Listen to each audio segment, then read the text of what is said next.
नमस्कार दोस्तों, जय हिंद, वंदे मातरम। स्वागत है आपका अपने टीटी फैमिली शिक्षकों के परिवार जायसवाल कोचिंग सेंटर पर, पावर्ड बाई शिक्षा ही प्रकाश है। दोस्तों, आज हम एमपीटेड वर्किंग हिंदी पेडागोजी के क्लास नंबर 9 रहेंगे।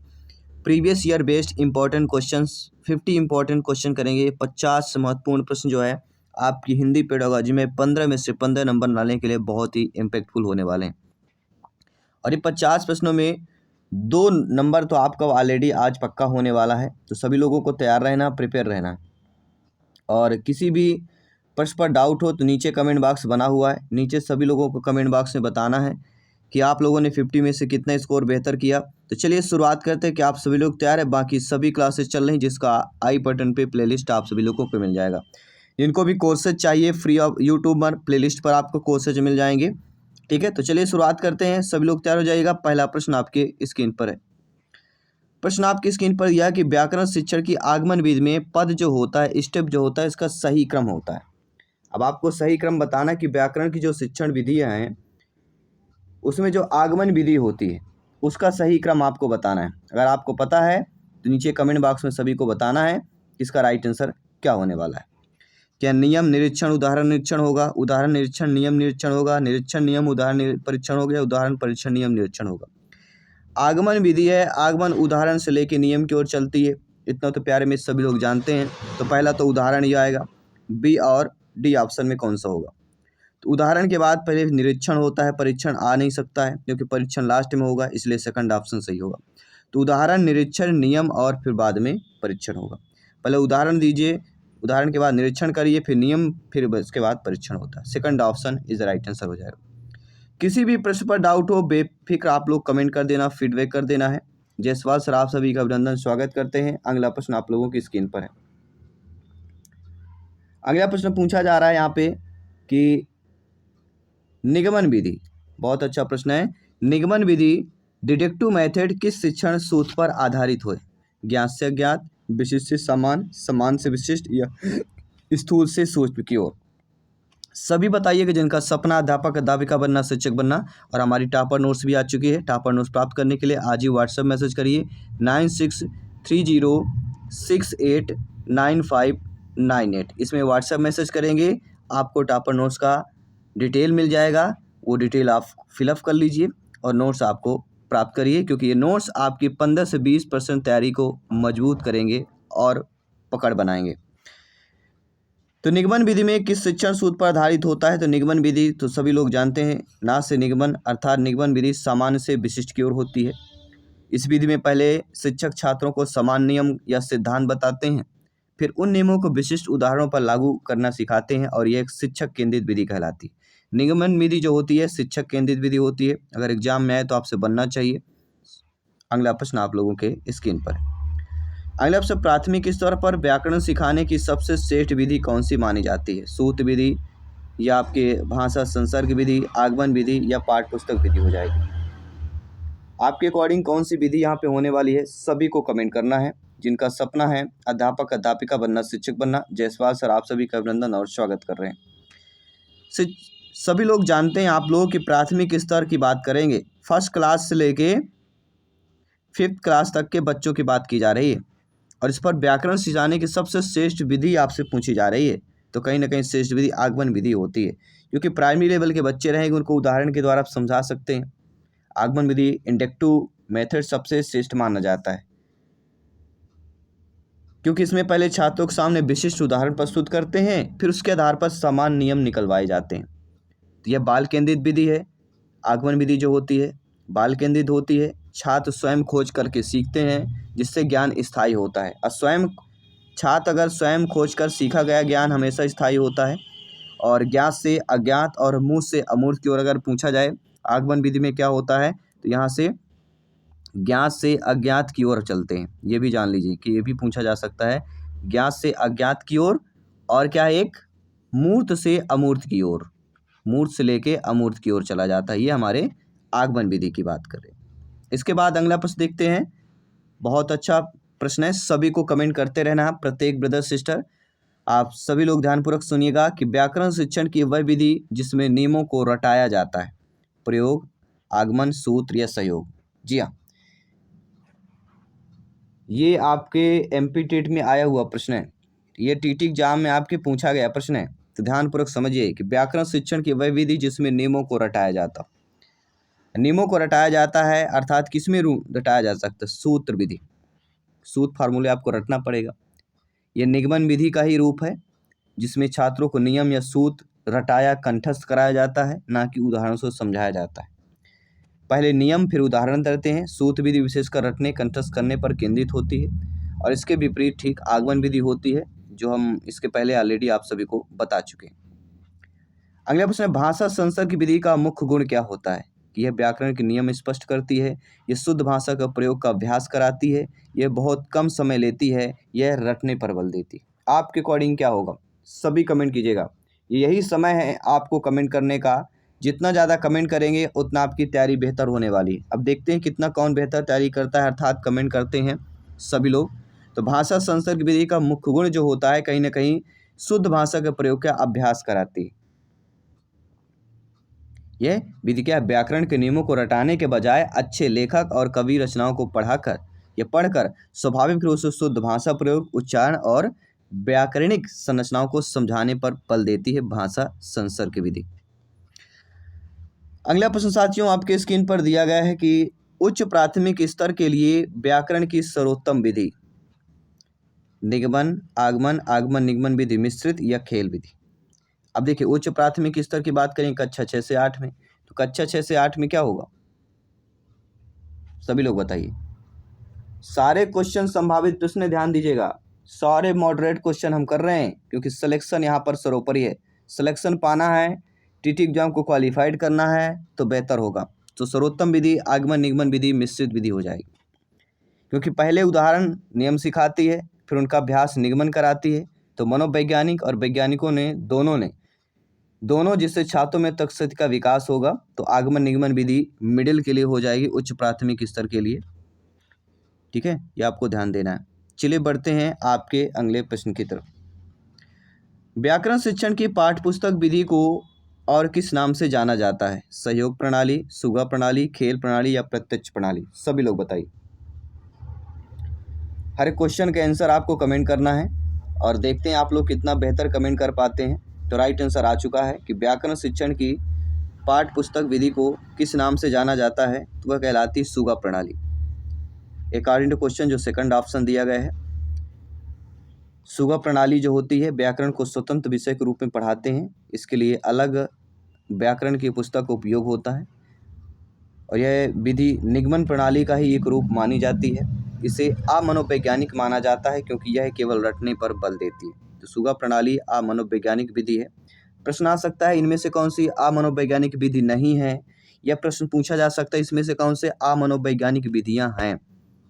तो ध्यान देना है, जिस पर रटने की बात करें तो वह अमनोवैज्ञानिक हो जाएगा। सभी लोग समझ गए? बढ़ते हैं आपके अगले प्रश्न की तरफ। वह विधि जिसमें व्याकरण को अलग से ना पढ़ाकर पाठ के साथ पढ़ाया जाता हो। बेहतरीन लाजवाब क्वेश्चन है, बेस्ट क्वेश्चन कह सकते हैं हिंदी पेडागोजी का। जी हाँ, और बेस्ट क्वेश्चन के साथ आपका बेस्ट कमेंट भी आना चाहिए। वह विधि जिसमें व्याकरण को अलग से ना पढ़ाकर पाठ के साथ पढ़ाया जाता हो वह संदर्भगत व्याकरण विधि कहलाती है। इस विधि में व्याकरण के नियम रटने के बजाय पाठ्य पुस्तक के वाक्यों में ही व्याकरणिक बिंदु जैसे संज्ञा, क्रिया आदि को व्यवहारिक रूप से समझाया जाता है। इसी को संदर्भगत व्याकरण विधि हम कहते हैं। आई होप सभी लोग समझ गए। बढ़ते अगले प्रश्न की, आगमन विधि का मुख्य दोष क्या है? देखिए कोई भी चीज हो, इंसानों में अगर अच्छाई है तो बुराई भी होती है। कोई कितना भी अच्छा हो, चाहे देश के स्वयं पीएम क्यों ना हो, अच्छाई के साथ साथ बुराइयां भी होती, हमारे अंदर भी आपके अंदर भी होगी। और आगमन निगमन विधि एक ऐसा टॉपिक है जहां से एग्जाम में प्रश्न आते हैं। तो सभी लोग बताइए इसके दोष क्या हैं? यह अरुचिकर है, यह मनोवैज्ञानिक नहीं है, इसमें समय अधिक लगता है, पाठ्यक्रम धीमा है, इससे छात्र सक्रिय नहीं रहते। देखिए अत्यधिक समय की खपत होती है, ये समझ लीजिए। समय तो अधिक लगता है, धीमी गति से शिक्षण उच्च कक्षाओं के लिए कम उपयुक्त होता है, इसलिए जो थर्ड ऑप्शन दिया गया है यह विधि मुख्य दोष इसमें आ जाएगा। मुख्य दोष में कि यह समय अधिक लगता है और पाठ्यक्रम धीमा चलता है। यह विधि बहुत अधिक धैर्य और शिक्षक के बहुत परिश्रम मांगती है, समय लगता है, इसलिए इसमें गलत नियम बनाने की संभावना भी रहती है। मतलब समय और श्रम की अधिकता, धीमी गति और अनुभवी शिक्षकों की इसमें आवश्यकता पड़ती है।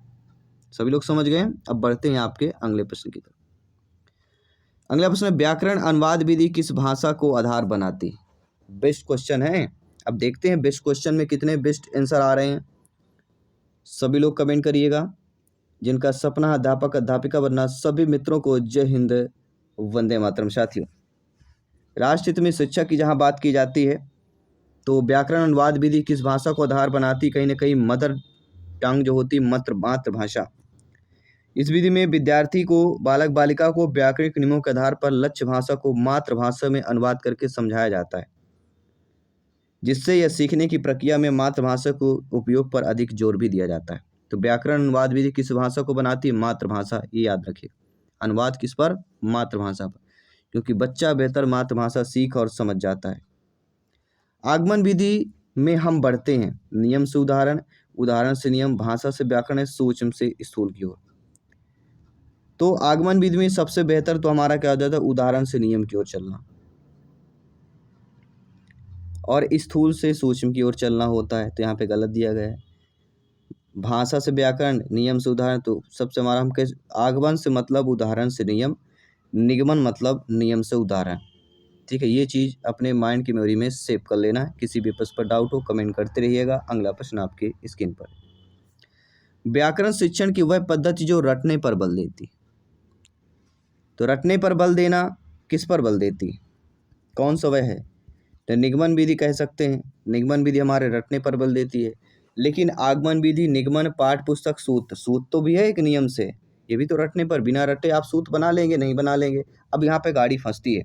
और इसी प्रकार के मॉडरेट क्वेश्चन होते हैं जो आपके एग्जाम में पूछे जाते हैं। कहीं ना कहीं प्रॉब्लम्स आती है, और इन प्रॉब्लम्स को कैसे निकाला जा सकता है? इन प्रॉब्लम्स को निगमन विधि के ऑप्शन को निकाल सकते हैं, क्योंकि निगमन विधि के अंदर ही आपका यह सूत्र विधि आता है। तो निगमन विधि मतलब उदाहरण, नियम से उदाहरण, रटने पर जोर देना।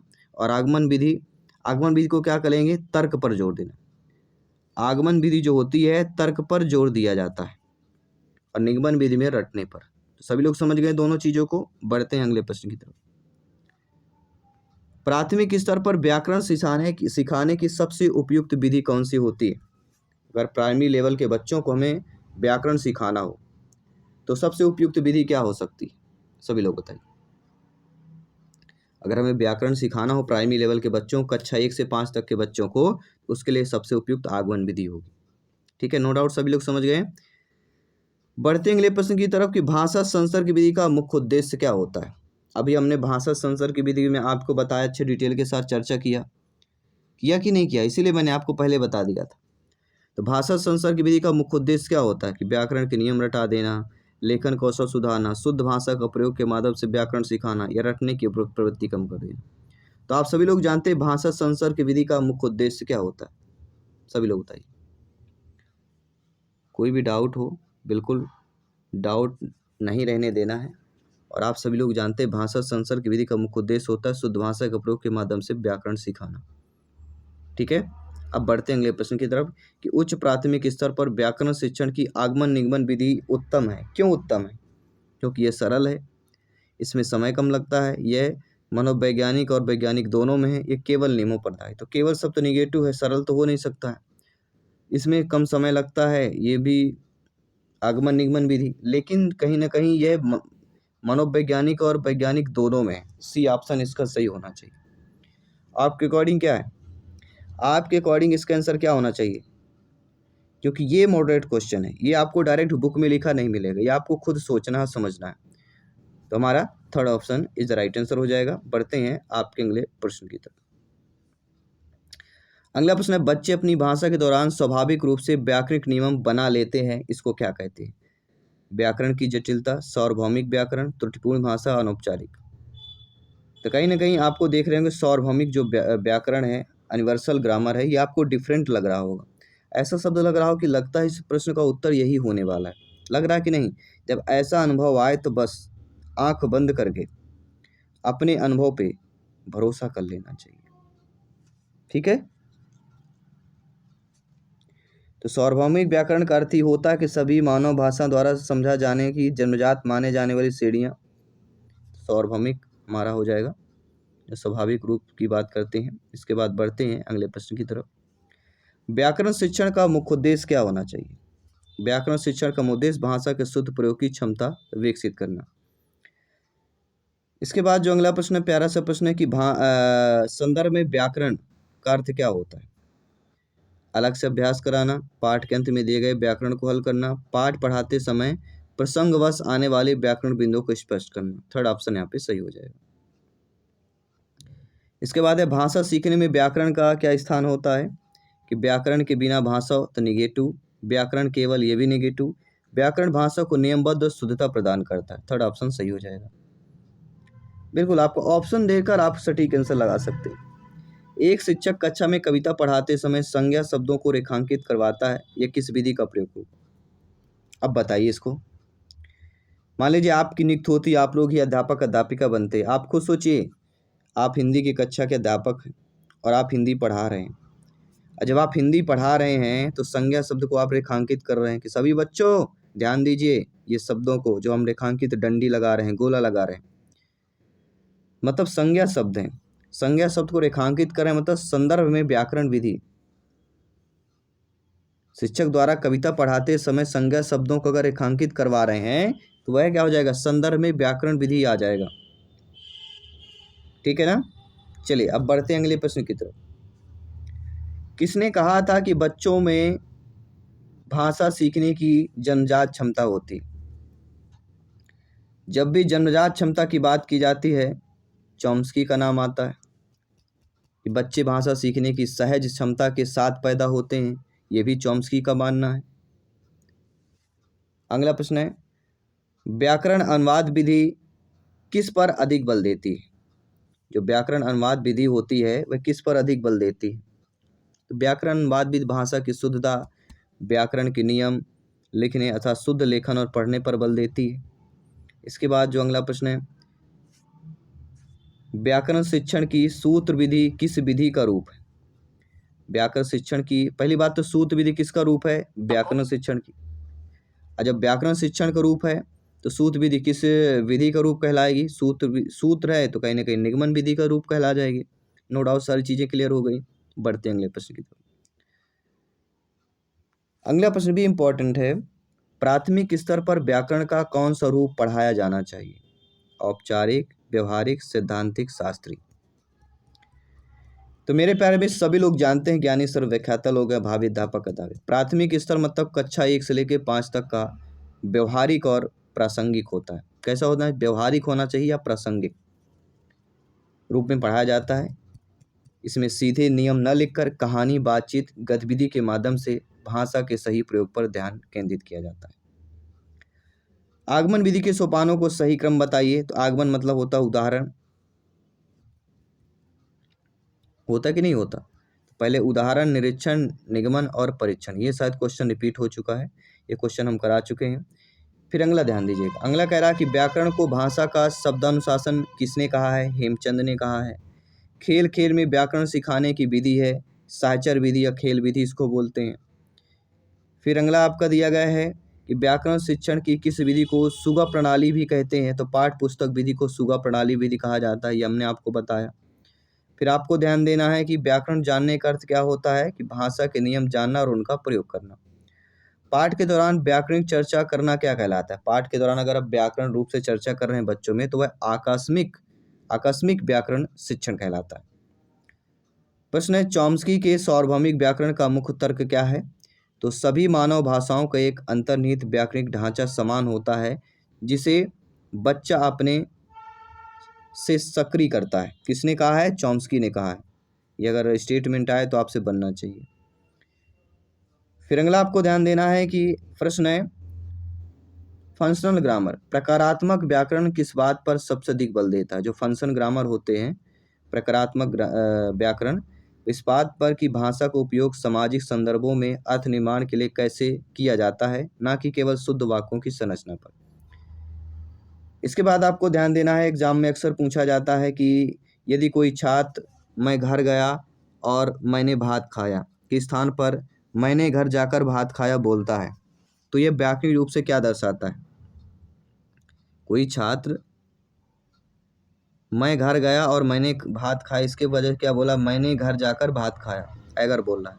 तो ये छात्र और संयुक्त वाक्य को सरल वाक्य में बदलने की उच्च भाषाई क्षमता को दर्शाता है, यानी वाक्य विन्यास की जटिलता को दर्शा रहा है। यानी बेहतर छात्र जो है समझ पा रहा है, उसको अच्छे तरीके से ऑब्जर्व कर रहा है, सीख रहा है, लर्न कर रहा है। प्रश्न है आगमन निगमन विधि, इंडेक्टिव डिडक्टिव विधि को व्याकरण शिक्षण की सर्वश्रेष्ठ विधि क्यों माना जाता है? क्योंकि यह मनोवैज्ञानिक स्तर पर खोज को बढ़ावा देती है और तार्किक स्तर पर अभ्यास के माध्यम से नियम को पुख्ता करती है। नो डाउट सारी चीज़ें क्लियर हो रही हैं, पढ़ते जाइए, समझते जाइए। व्याकरण शिक्षण में हस्तक्षेप से तात्पर्य क्या होता है? जब मातृभाषा के व्याकरणिक नियम दूसरी भाषा अर्थात सेकंड लैंग्वेज को सीखने या बोलने में बाधा उत्पन्न करती है, तो उसको हम व्याकरण शिक्षण में हस्तक्षेप बोलते हैं। फिर अगला है इंसिडेंटली मेथड, प्रासंगिक विधि में व्याकरण शिक्षण का सबसे बड़ा दोष क्या है? व्याकरण का ज्ञान क्रमबद्ध नहीं हो पाता, जिससे छात्र भाषाई संरचना को पूर्ण रूप से नहीं समझ पाते। ये प्रासंगिक विधि का दोष है। फिर है ट्रांसफॉर्मेशनल जनरेटिव ग्रामर का विचार किसने दिया और इसका उद्देश्य क्या है? तो नोम चॉम्स्की का उद्देश्य यह समझना है कि कैसे सीमित नियमों को अनंत वाक्यों का निर्माण किया जा सकता है। तो ट्रांसफॉर्मेशनल जनरेटिव ग्रामर का विचार जो है चॉम्स्की ने दिया है। यह आपके माइंड के मेरे पे सेव होना चाहिए। स्पिरल करिकुलम के तहत व्याकरण शिक्षण कैसे किया जाता है? तो एक ही व्याकरणिक अवधारणा जैसे काल को हर कक्षा में अधिक गहराई और जटिलता के साथ बार बार पढ़ाना, इसको हम क्या कहते हैं? स्पिरल करिकुलम बोलते हैं। फिर अगला प्रश्न है कि व्याकरण शिक्षण की सहसंबंध विधि क्या होती है? साहित्य गद्य और पद्य पढ़ाते समय उसके भीतर छिपे व्याकरणिक तत्वों का भाषा के अन्य अंगों के साथ संबंध स्थापित करना ही व्याकरण शिक्षण का सहसंबंध कहलाता है। करेक्शन मेथड की बात करेंगे। अगला प्रश्न साथियों है कि अतिभाषा मेटा लैंग्वेज से का तात्पर्य क्या होता है? वह शब्दावली जिसका उपयोग हम व्याकरण के बारे में बात करने के लिए करते हैं, जैसे संज्ञा, क्रिया, विशेषण, कारक, इसको हम अतिभाषा या मेटा लैंग्वेज बोलते हैं। एरर एनालिसिस, त्रुटि विश्लेषण व्याकरण शिक्षण में क्यों महत्वपूर्ण होता है? क्योंकि शिक्षक को यह समझने में मदद करता है कि छात्र भाषा के किन नियमों का सामान्यीकरण कर रहे हैं, जनरलाइजेशन कर रहे हैं, मतलब सामान्यीकरण की बात हो रही है। फिर अगला प्रश्न आपकी स्क्रीन पर दिया कि व्याकरण की औपचारिक शिक्षा और अनौपचारिक शिक्षा में मुख्य अंतर क्या होता है? जो व्याकरण की औपचारिक अनौपचारिक दोनों रूप से शिक्षा दी जाती है, इनमें दोनों में मुख्य अंतर क्या होता है, डिफरेंस क्या है?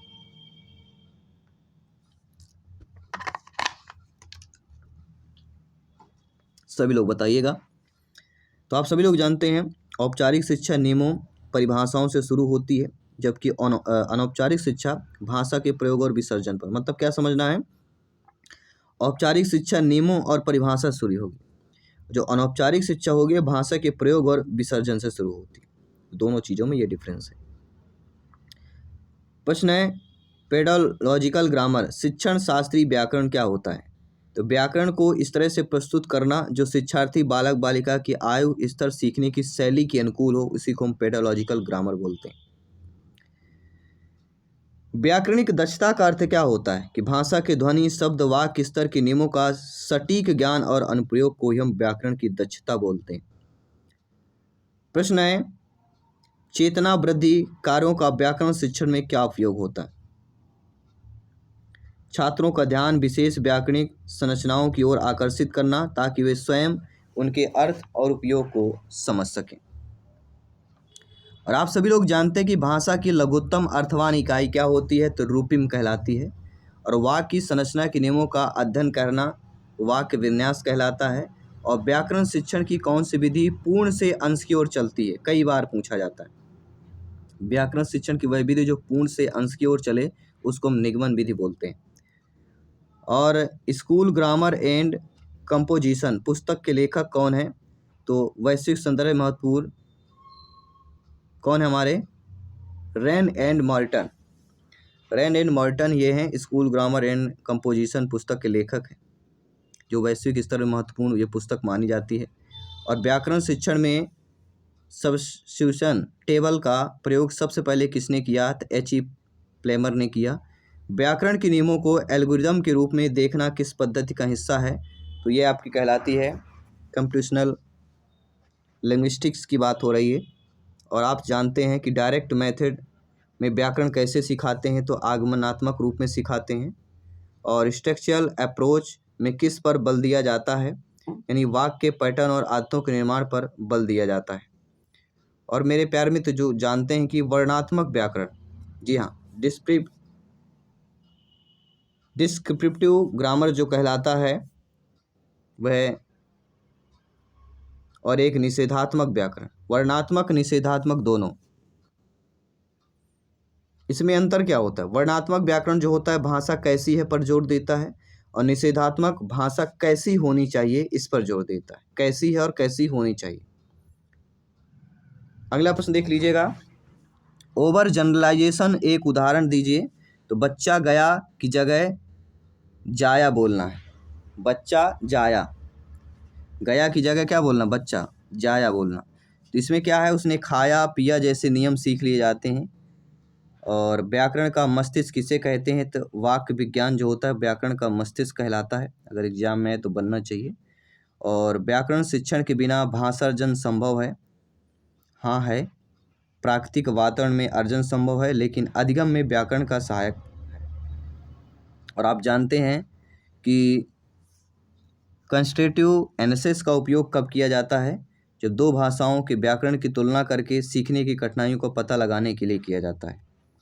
ठीक है। और आप ये जानते हैं कि कम्युनिकेटिव लैंग्वेज जो होता है CLT में व्याकरण का स्थान क्या है? तो व्याकरण गौण है, संचार और अर्थ प्राथमिक है। और व्याकरण शिक्षण की प्रयोग विधि में छात्र की भूमिका क्या होती है? तो सक्रिय अन्वेषक के रूप में होती है। तो व्याकरण का मुख्य कार्य क्या होता है? भाषा के नियमबद्ध और मानक बनाना। व्याकरण शिक्षण की सबसे पुरानी विधि सूत्र विधि कहलाती है। आगमन विधि किस सूत्र पर आधारित होती है? तो ज्ञात से अज्ञात की ओर होती है। और व्याकरण शिक्षण की किस विधि को सुगा प्रणाली कहते हैं? पाठ्य पुस्तक को। व्याकरण जानने का अर्थ क्या होता है? भाषा की संरचना और प्रयोग को समझना। उच्च प्राथमिक स्तर पर कौन सी विधि श्रेष्ठ है? तो आगमन निगमन विधि है। क्या व्याकरण भाषा का अंग है? हाँ, ये भाषा का आधारभूत ढांचा है। व्याकरण शिक्षण का मनोवैज्ञानिक पक्ष क्या है? तो छात्र की रुचि और स्तर के अनुसार सिखाना। और प्रयोग प्रणाली में सबसे अधिक महत्व दिया जाता है अभ्यास को। और आप ये जानते हैं कि प्राथमिक स्तर पर व्याकरण पाठ्य पुस्तक कैसी होनी चाहिए? रंगीन चित्रों वाली और सरल उदाहरणों युक्त होनी चाहिए। भाषा की शुद्धता का रक्षक कौन है? व्याकरण है। किसी विधि में नियम पहले बताए जाते हैं तो निगमन विधि में नियम पहले बताए जाते हैं। क्या व्याकरण रटने की चीज़ है? नहीं है, ये समझने और प्रयोग करने की चीज़ है। और आप ये जानते हैं व्याकरण शिक्षण में त्रुटि संशोधन कब करना चाहिए? तत्काल नहीं, बल्कि उपयुक्त अवसर देकर करना चाहिए। भाषा सीखने में व्याकरण का स्थान कैसा है? तो पूरक और एक सहायक के रूप में। ये रहे आप हमने 15 का रिवीजन कर लिया जो अक्सर एग्जाम के लिए आपके इम्पोर्टेंट है। तो ये सारी चीज़ें आई होप सभी लोगों को समझ में आ गया होगा। ये टॉप हमने जो भी 50 से 50-60 क्वेश्चंस किए हैं इस टॉपिक से, वाकई में 1-2 नंबर कंफर्म करने वाले हैं। बेहतर मॉडरेट क्वेश्चन किए हैं, संभावित प्रश्न और एग्जाम में इन्हीं से रिलेटेड या इसी टाइप के आपके एग्जाम में प्रश्न पूछे जाने वाले हैं। तो सभी लोगों को तैयार रहना, प्रिपेयर रहना। बाकी सभी क्लासेस चल रही हैं। हम मिलते हैं आपके अगले सेशन पे, अगली क्लास पे। बाकी जिनको भी टॉपर नोट्स चाहिए, टॉपर नोट्स प्राप्त करने के लिए आपको व्हाट्सएप मैसेज करना है 9630689598। इसमें व्हाट्सएप करेंगे तो हमारी टीम आपको फॉरवर्ड करेगी। टॉपर नोट्स कैसे आपको प्राप्त हो सकता है वो आपको व्हाट्सएप मैसेज में रिप्लाई मिल जाएगा।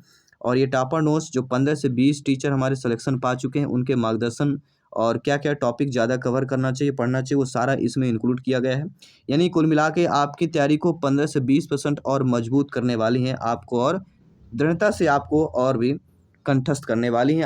आई होप आपको तैयारी कंठस्थ होने वाली है। तो सभी लोग समझ गए। मिलते हैं, बाकी क्लासेज प्लेलिस्ट है, ज्वाइन कीजिए, प्रिपरेशन को मजबूत कीजिए और समय रहते तैयारी बेहतर कीजिए ताकि आपका सपना साकार हो, आपके माता पिता का सपना साकार हो। मिलते हैं आपके अगले सेशन पे। सभी मित्रों को जय हिंद, वंदे मातरम।